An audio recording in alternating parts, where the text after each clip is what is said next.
Nalazimo se na izložbi o drevnoj povijesti Hrvatske i Podunavlja. Grad Vinkovci je najstariji grad u Europi. Ovdje imamo izložene panoe koji pokazuju nevjerojatan fenomen, preko 8200 godina kontinuirane naseljenosti na jednom mjestu na prostoru grada Vinkovaca.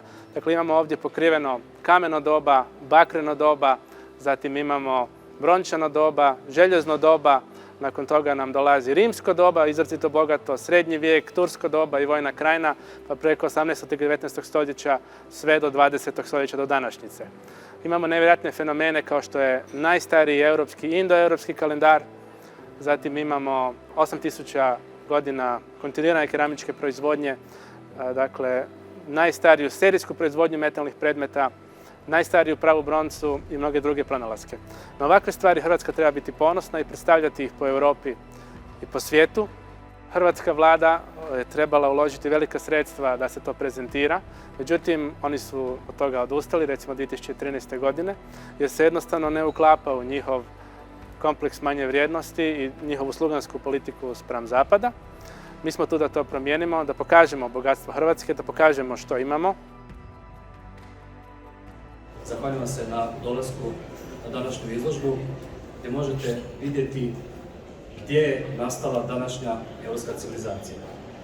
Iznimno sam ponosan što sam rođen u gradu i živim, za koji se može reći da je koljevka današnje europske civilizacije. To su upravo naši Vinkovci u Hrvatskoj.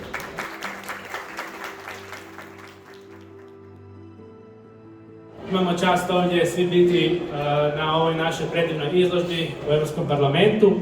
Cijeli ovaj tjedan izložba je ovdje. Prošli tjedan izložba je bila u Briselu. Dakle, grad Vinkovci, najstariji grad u Europi.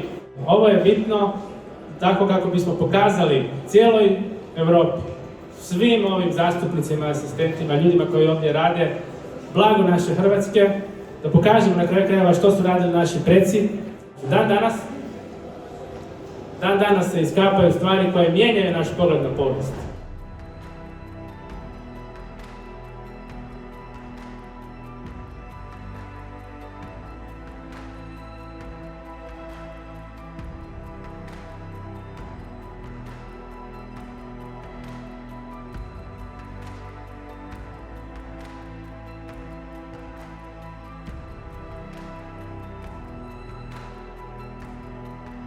Proglašavam ovu izložbu otvorenom. Hvala vam svima na ovo.